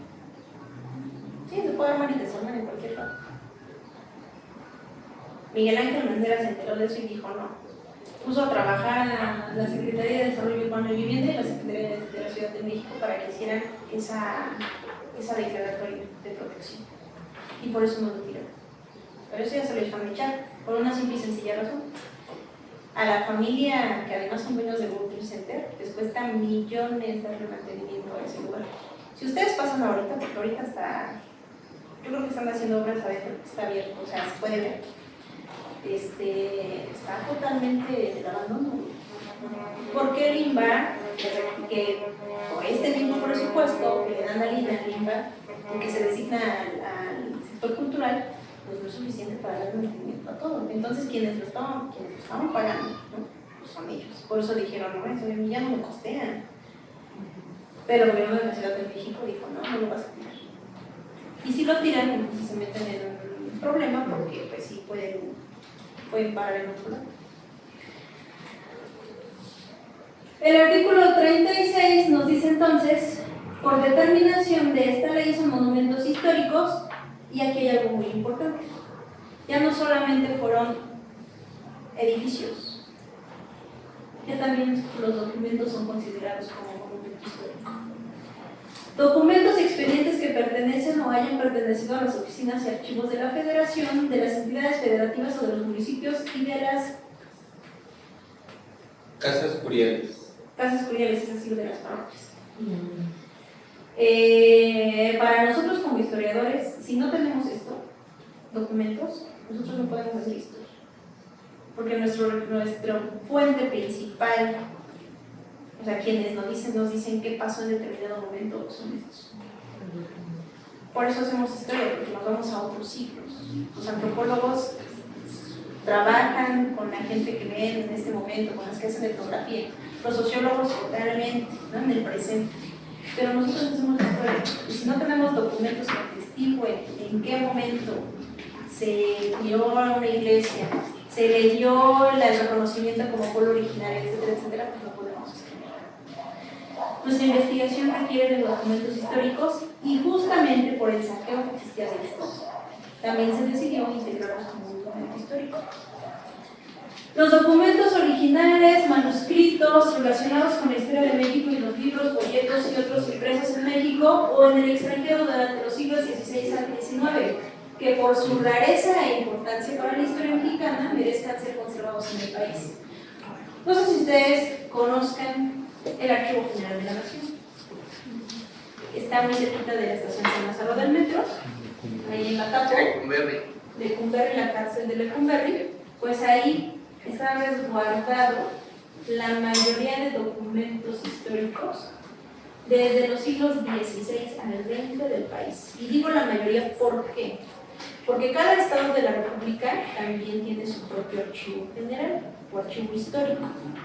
Entonces los documentos que no estén allá, seguramente están aquí. Yo tengo amigos historiadores pues, de varios estados de la República. Y por una u otra razón, siempre llegan a la comunidad. Nosotros, yo les digo a mis alumnos, tenemos el privilegio de agarrar el metrobús y bajarnos ahí. Ellos tienen que tomar o avión o autobús para poder llegar y completar su investigación. Las colecciones científicas y técnicas podrán elevarse a esta categoría mediante la declaratoria correspondiente. Y aquí les estaba hablando de declaratorias, y voy a terminar con eso en un momento. El artículo 36. Por determinación de esta ley son monumentos históricos también. ¿Enfermeras? No, sí lo veo. Los inmuebles construidos en los siglos XVI al XIX, es lo que les decía, sí es XIX. Monumentos artísticos solamente los construidos en el siglo XX, los creados en el siglo XX. Históricos del XVI al XIX. Del XVI, las iglesias, yo creo que dará una que otra porque la mayoría pues, se han caído con el tiempo. Las técnicas justamente de construcción que se utilizaban al inicio no son las mismas con las que se construyen ahora. ¿Qué pasó cuando vieron que se estaban cayendo? Y sobre todo en la ciudad, o sea, en el centro de la Ciudad de México, que es una zona altamente sísmica. Dijeron, ¿por qué este se cae y eso no se cae? O sea, se pusieron a hacer comparaciones, ¿no? Con todo lo que existía previamente ahí. Pues bueno, las técnicas de construcción que comenzaban a implementar eran las que se implementaban antes de que ellos llegaran. El pegamento con pava de nopal y otra serie de materiales.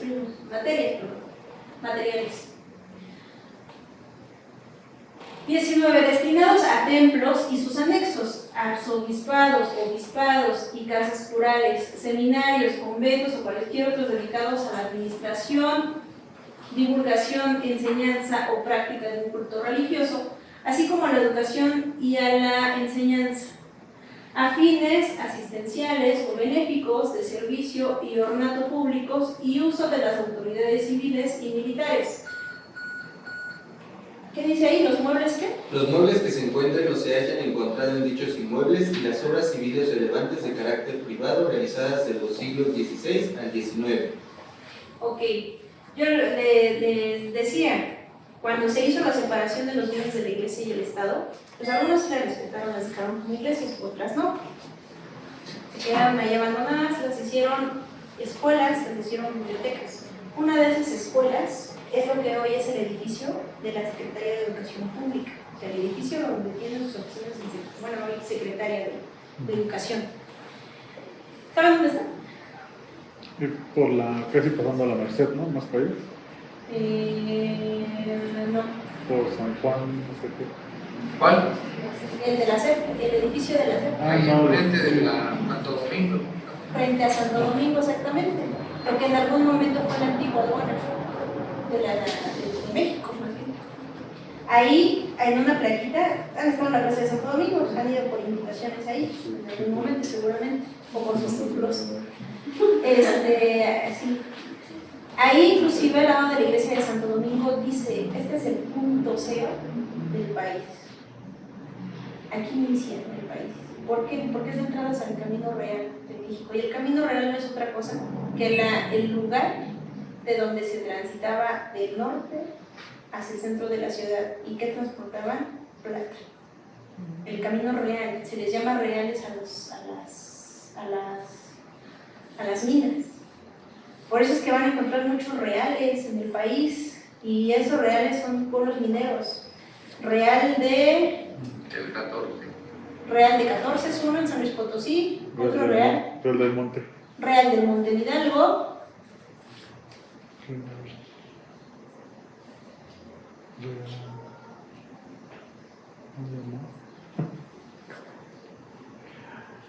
Real de Minas. Ah, Real de Minas. Real de, ¿cómo se llama? Real de Minas de Santa Fe, Guanajuato, así se le llama. O sea, les ponían reales a las que más les dieron, de las que más sacaron provecho. Ellos dieron los reales.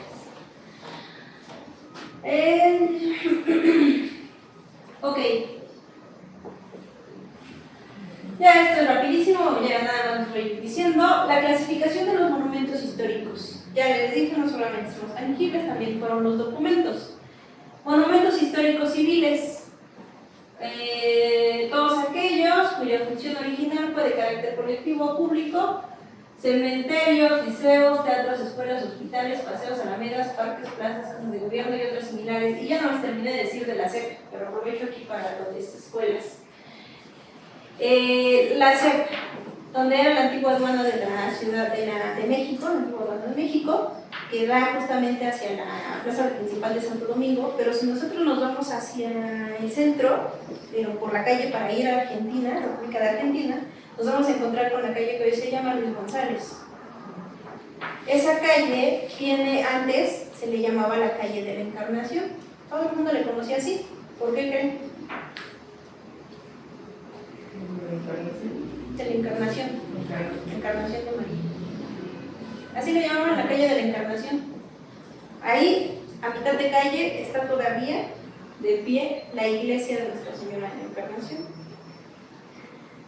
Eso, donde está la SEP, porque la SEP es toda una manzana, era el convento de esa iglesia. José Vasconcelos dijo: a ver, pues todavía no estaban estas leyes, ¿no? Sí, ya estaba haciendo la suya, pero dijo: a ver, antes de que me ganen, pues vamos a hacer un edificio nuevo. Parte de ese convento se tiró para poder hacer el edificio nuevo. Por eso es que pues, no es de la misma arquitectura que la iglesia. A eso se refiere todos aquellos que hayan sido monumentos históricos civiles. Monumentos históricos conmemorativos, todos aquellos cuya función inicial fueron memorar hechos y personalidades de relevancia local o nacional: obeliscos, mausoleos, bustos, estatuas, fuentes, lápidas u otras. ¿Alguno de estos que ustedes conozcan? Mausoleos, bustos, estatuas, fuentes, lápidas. que se consideran como un monumento histórico conmemorativo. Uno de ellos, el Ángel de la Independencia, Monumento de la o Revolución. Victoria Alada, como su nombre real. Otro, Monumento a la Revolución. el Monumento a la Revolución, que el Monumento a la Revolución se sabía que iba a ser. La parroquia de Santa Catarina. Es monumento histórico. Es Lo puede un- declarar. Ah, Declarada en perdón. 1933. Pensé que era su Ah, sí. respuesta. No sé. El No. Palacio Legislativo de la ciudad. Era el monumento a la revolución, mal llamado así, iba a ser la Originalmente. cúpula, originalmente iba a ser la cúpula del Palacio Legislativo, que pues ya solamente quedó en proyecto, porque pues ya no se hizo. Lo que dice don José sobre el monumento histórico de la parroquia, pues sí. Sí, pensé que era la respuesta y dije, no. Monumentos históricos domésticos son aquellos que nacieron como viviendas, casas, quintas, palacios y cascos de las haciendas. Cuando vayan a estos pueblitos que les digo de Real, viniendo Guanajuato, San Luis Potosí, o sea, los centros históricos Zacatecas, Taxco, Guerrero y otros más, pues vamos a ver que existen muchas de estas casas que son consideradas como monumentos históricos. El tiempo que viví en Guanajuato, o sea, yo sé las condiciones en las que se encuentran esas casas. Muchas de ellas así, pero no las pueden tirar porque si no se meten en problemas. Y entonces la gente, ¿qué pasó? Muchas de esas casas, o sea, ellos siendo los dueños dijeron, pues la voy a rentar. Y en Guanajuato capital llegan muchos estudiantes, ahí están las universidades. Bueno, la Universidad de Guanajuato, pero muchas sedes, pues se la rentan a estudiantes. Y ellos salieron a comprar allá en las afueras del centro y construyeron una casa nueva para no tirar esa que estaba. Monumentos históricos industriales, aquellos en cuyos orígenes prevaleció su carácter productivo industrial o agroindustrial. Ellos aprecian haciendas mineras o trapiches. Los trapiches son los lugares donde se procesa la caña. Haciendas mineras, pues bueno, en estos lugares de las reales, pues hay muchísimas. Por aquí no hay, no, ¿verdad? José. No. No.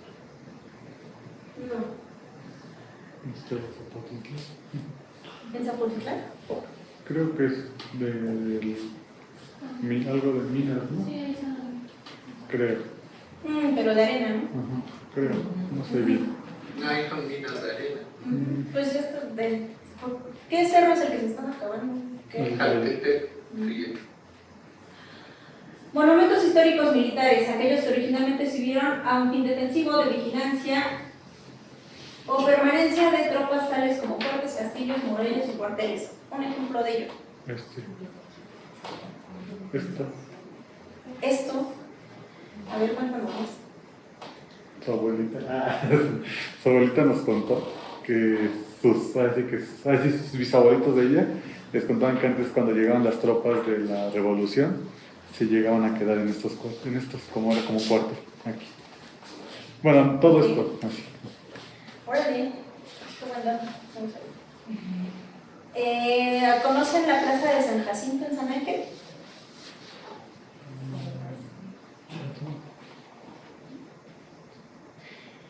En la plaza de San Jacinto hay un museo que se llama Museo del Risco. ¿Han escuchado hablar de él? Hoy es Museo del Risco. Ese era un fuerte en la intervención norteamericana del 47. Desde ese lugar hasta arriba hay como ¿cómo le llaman cuando ven autos? No sé, hacia un mirador en donde se veía por dónde iban a entrar los norteamericanos para que no nos agarraran desprevenidos. Ese es uno de ellos y queda en pie. El castillo de Chapultepec seguramente se conoce en la historia del niño héroe. Pues bueno, también sirvió de defensa. Digo, no sabemos si existió ese niño héroe, pero sí sirvió de defensa en la misma intervención. Murallas y cuarteles. La cárcel de San Juan de Ulúa también he escuchado hablar de ellos. Pues también como de ellos. Monumentos históricos religiosos, bueno, lo que nos dijo don José, ya también lo hemos platicado. La iglesia de Santa Catarina de Gauzón es uno de ellos. Son los que originalmente fueron sede de actos religiosos y de actividades vinculadas a estos. Se habla de iglesias, parroquias, capillas, seminarios y conventos. Sitios arqueológicos. Un yacimiento arqueológico es una constitución de restos materiales o medioambientales En él podemos encontrar vestigios de actividad humana. Está constituido por la presencia de artefactos, elementos estructurales y suelos de ocupación. Aquí hay algún...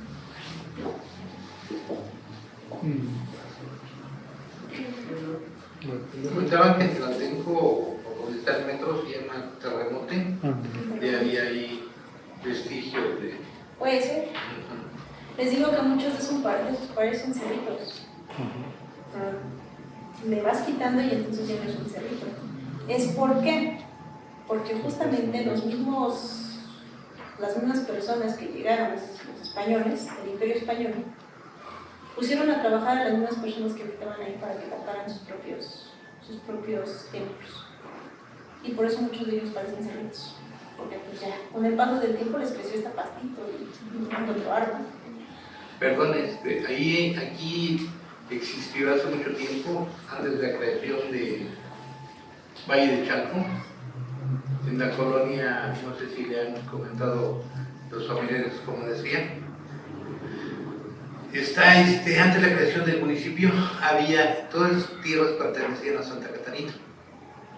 Aunque estaban en el Estado de México, pertenecían a Santa Catarina, y había un lugar que nosotros le llamábamos con los abuelos, mis abuelos se llamaban las calaveras, y ahí había vestigios, porque yo me acuerdo de hace como 55, 60 años, íbamos y estaba precisamente, había montículos y empezabas a buscar y había había osamentas, había cosas de barro, que ahí se suponía que allá era un cementerio, pero de los indígenas, no era actual, ¿no? Pero con la creación de todo eso, pues todo se acabó. Pero sí había algunas personas, inclusive tienen algunas figuras que traían de ese lugar. Sí, les platicaba hace rato sobre las figurillas. Hay muchísimas, ¿no? Y mucha gente no tiene tiene miedo a enseñarlas, ¿no? A decirle a alguien, oye, yo encontré esto. Pero, o sea, no, el INAH, el Instituto Nacional de Antropología, no se las va a quitar y mucho menos los van a meter a la cárcel. El mismo INAH ha creado instrumentos de protección y uno de esos ha sido aplicado a ellos. ¿Cómo? Los hacen custodios de eso que encontraron. Les dan unas fichas de registro y entonces ustedes se los pueden quedar, siempre y cuando las tengan en buenas condiciones o no la venden. Y entonces si la venden y ya tienen ese registro, pues se meten en problemas. Pero antes, para nada. Sí, seguramente sí. Hay otra historia también. Al lado de donde vivo, hicieron un centro comercial. Y se hacen el centro comercial en el 2000. Iba a la universidad. En el 2009, por ahí así. Paso, es un Walmart y no es un centro comercial. Tiempo después, ya en el 2018, una de las vecinas que vive ahí frente al centro comercial se puso ahí un puestecillo de tamales. Entré a comprar tamales. Y entonces vi que tenía una tabla de madera pegada en la pared y tenía bastantes figurillas, así chiquitas, ¿no? Pero un buen en la tabla. Y yo dije, qué chistoso, los mandó a hacer algo. Y entonces le pregunté, le dije, oye, ¿y esas? Y me dijo, las fuimos cuando construyeron el centro comercial, las fuimos a sacar de la tierra que sacaron. Cuando hicieron el centro comercial, pues metieron excavadoras para sacar esa tierra porque eran tierras de labor y metieron tierra nueva. Muchas de esas figurillas estaban hasta abajo. Siempre cada que construyen en mi casa, pues yo siempre me quedo viendo y no hay nada. ¿Qué quiere decir eso? Que están más abajo. Pero las hay. Ahora ya volví a entrar por curiosidad, ya recientemente ya no las tiene ahí. Por ahí alguien las espantaría, a lo mejor las vendió, quién sabe. Pero sí las tenía ahí. Pues es lo que pasó con la creación de la Esperanza aquí en Tláhuac. Encontraron bastantes vestigios y así, y de hecho si vas en donde te cobran, ahí están puestos algunos de los que se encontraron. Y mucha gente de Tláhuac fue a recoger los que estaban. Pues sí, es que nosotros caminamos las calles, un día con un golpe de suerte patean una piedra y no es una piedra, igual es un monolito más grande. Así se han encontrado muchas cosas. Bueno, me sigo. Sitios históricos comprenden todos los espacios, lugares o áreas en donde se haya desarrollado un hecho significativo o proceso de carácter histórico. La clasificación de los monumentos históricos también pueden ser naturales o sitios urbanos. Naturales, ¿ustedes reconocen este lugar? Sí. Es el Parque Ecológico de Santa Catarina. Es el Parque Ecológico de Santa Catarina. Ese Parque Ecológico de Santa Catarina, la protección viene de esta ley, pero también de las naturales que ya la Secretaría de las leyes que rigen a la Secretaría de Medio Ambiente. Por eso es que tiene varias denominaciones de protección natural a ese lugar. Es decir, para que no lleguen ahí algunos paracaidistas y lleguen a sentarse ahí. Si los dejan, pues se dejan y ya ahí se quedaron. Pero si no quieren que transgredan los límites de este lugar, pues con estas leyes no está haciendo penitencia. Y de sitios urbanos, sí, les dije, conjunto de construcciones delimitadas. Bueno, los sitios naturales, aquellas formaciones geológicas, geográficas y biológicas que poseen una importancia. ¿Qué dice ahí? Poseen una importancia singular desde el punto de vista científico, por su belleza natural o de la relación significativa entre el hombre y la naturaleza.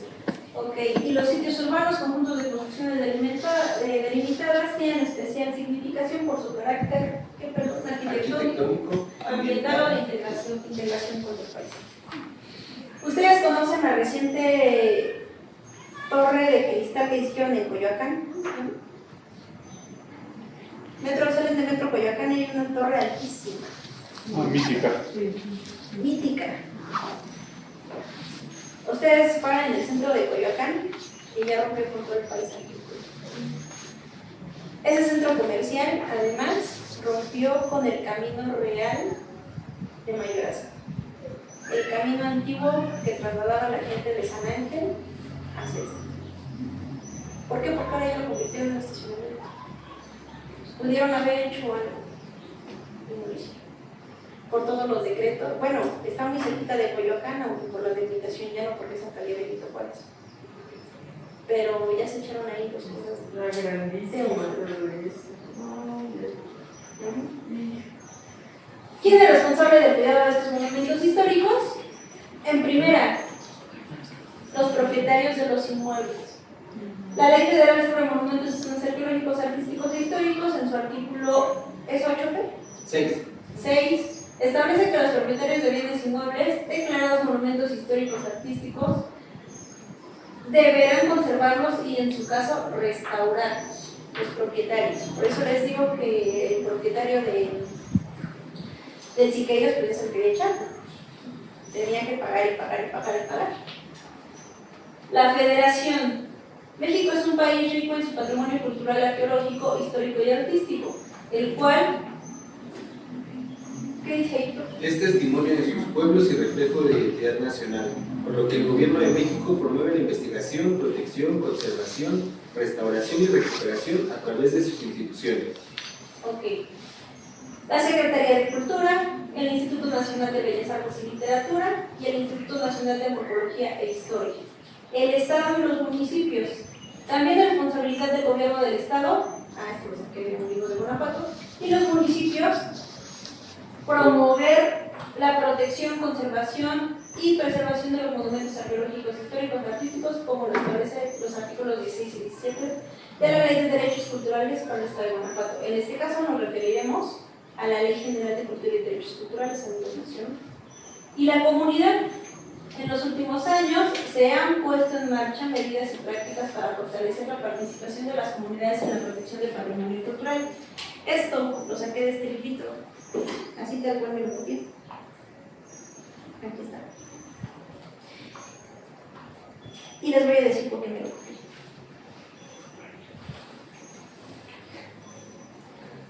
Lo que vamos a hacer el sábado en el taller está avalado por el INE. Aquí está.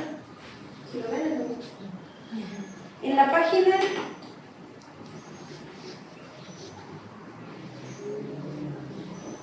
57 comienza el apartado manos a la obra, trabajos de mantenimiento.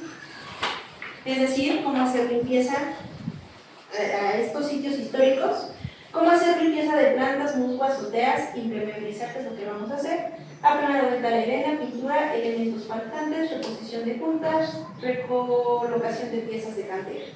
Me voy a la página 64 y dice impermeabilizar. Y está avalado por el INAH que se puede impermeabilizar con jabón y alumbre. Este curso lo vamos a hacer en 2 lugares. Y en el otro, una persona me dijo que estaba prohibido. Eso no está prohibido. Por si alguien les quiere venir a decir, este libro es del 2019. Quien lo firma es la actual directora del Instituto Estatal de la Cultura de Guanajuato y está avalado por el mismo INAH. No está prohibido. O sea, son materiales tradicionales de restauración. Y pues, para no hacer más largo esto, ya un poquito Fer les habló de esto y con esto voy a terminar. El patrimonio cultural no se limita a monumentos y colecciones de objetos, comprende también expresiones vivas heredadas de nuestros antepasados como las tradiciones orales, artes del espectáculo, usos sociales, rituales, actos festivos, conocimientos prácticos relativos a la naturaleza del universo y saberes y técnicas vinculados a la artesanía tradicional pese a su fragilidad. ¿Y qué dice? El patrimonio cultural inmaterial o patrimonio vivo es un importante factor del mantenimiento de la diversidad cultural. Ok, vimos solamente patrimonio material. Este curso está enfocado a la vivienda tradicional, el patrimonio material, pero también a la cultura de los pueblos. Y esto totalmente, esta parte o esta denominación de patrimonio cultural inmaterial está, o sea, es la protección a la cultura de los pueblos, no es otra cosa. Por eso les decía ayer, les están hablando de patrimonio cultural inmaterial y demás, no, bueno, es la protección a la cultura, punto. ¿Le das una? Allá. Por ahí hay la bocina. Súbanlo, por favor. Ah, que se quede. ¿O se conectó? No, ya no la conecto. Sí, súbele a ver si se puede.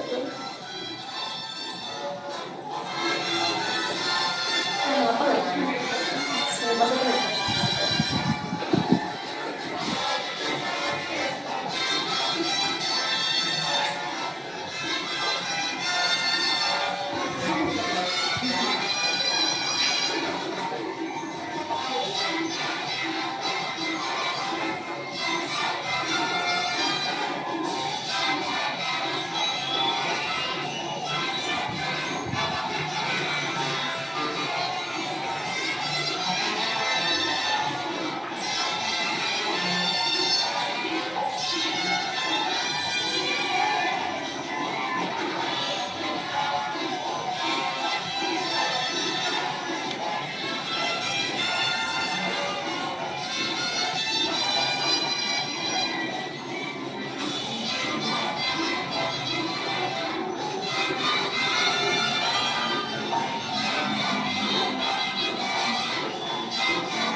les quiero mostrar algo porque a la Secretaría de Cultura el año pasado llegó una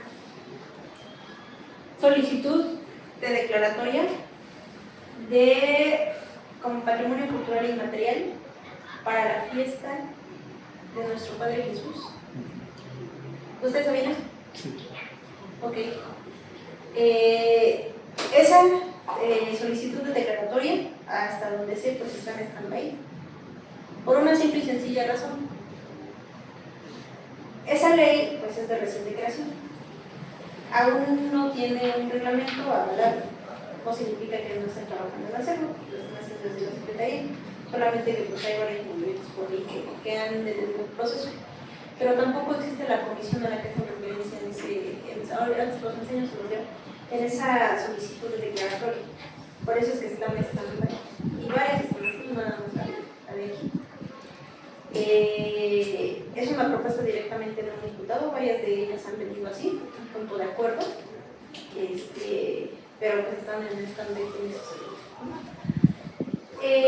Les hago referencia a esto, bueno, a este carnaval, a la fiesta, porque forman parte de todo este patrimonio cultural y material que identifica a los habitantes de este espacio, o de este lugar. Esta convención para la este patrimonio cultural y material pues no viene de otra cosa, así como la Convención de Patrimonio Mundial del 72 que les mostré al inicio. Así también viene esta Ley General de Cultura y Derechos Culturales de 2017, de 2017. Todo recae en la Convención para la Salvaguardia del Patrimonio Cultural y Material que se celebró en París en octubre de 2003. México lo ratifica, es decir, lo acepta, se obliga a ejercerlo, en el 2005 se acepta, en el 2006 se publica en el Diario Oficial de la Federación y es hasta el 2017 que se publica la Ley General de Cultura y Derechos Culturales. Es decir, nos hemos ido, si lo quieren ver así, un poco lentos en este sentido, porque Colombia en el 2009 hasta sacó su ley de patrimonio cultural. Nosotros pues hemos sido lentos un poco. ¿Y qué es ese patrimonio cultural? Ya nada más para terminar con esta plática. Es el conjunto de conocimientos, saberes, usos y prácticas propias de un pueblo, grupo o país. Patrimonio cultural y material es el resguardo de manifestaciones y saberes de nuestra herencia cultural, tales como tradiciones, expresiones orales, bailes, música, comida, técnicas artesanales ancestrales, ritos y festividades comunitarias. Permite la preservación de la diversidad cultural frente a la creciente globalización. Además, contribuye al diálogo entre culturas y promueve el respeto hacia otros modos de vida. El valor social y económico de esta transmisión de conocimientos es pertinente para el desarrollo humano de los distintos grupos de un país. Su importancia no se centra solo en la manifestación cultural en sí, sino en el acervo de conocimientos y técnicas que se transmiten de generación en generación. Dirección de Cultura del Ministerio de Cultura y Juventud de Costa Rica. Hay varios países en América Latina que nos llevan un mundo de distancia en torno a la conservación del patrimonio cultural y material, y de material un poquito menos, pero también. Colombia, Costa Rica, Ecuador, Paraguay, Argentina, Chile, nos llevan mucho en carreteras. El patrimonio cultural y material, ya la definición, ya para dejarlos descansar. Se entiende como patrimonio cultural y material a los usos, representaciones, expresiones, conocimientos, técnicas, junto con los instrumentos y artefactos, espacios culturales que les son inherentes, que las comunidades y grupos, en algunos casos los individuos, reconozcan como parte integral de su patrimonio cultural. Este patrimonio cultural y material, yo siempre les digo que esta parte es la más importante, que se transmite de generación en generación, es recreado constantemente por las comunidades y grupos en función de su entorno, su interacción con la naturaleza y su historia, infundiéndoles así un sentimiento de identidad y continuidad y contribuyendo a promover el respeto a la diversidad y la diversidad cultural y la creatividad humana. Este patrimonio cultural no es más que el nombre que se le da a la expresión de la cultura de los pueblos. La misma convención ha dicho que nada más se hace para administrarla. Para todo esto existe, siempre va a existir un rubro aparte, un financiamiento aparte. Por eso se tiene que administrar, y entonces lo que hicieron los estados partes de la UNESCO en esta convención es hacerlo en 5 ámbitos diferentes.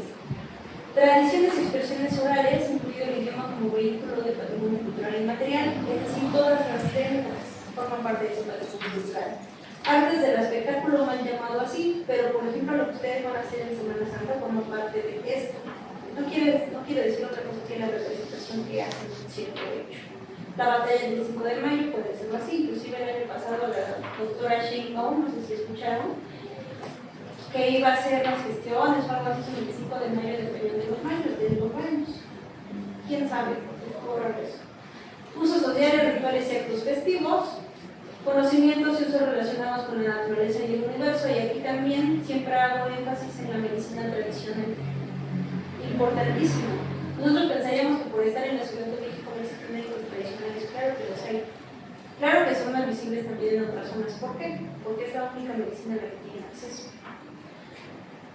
Han escuchado, y también fue recientemente, que muchos médicos dijeron: yo ya no quiero ir a esas comunidades, pero porque muchas de las comunidades a las que los mandan están recibiendo el crimen organizado.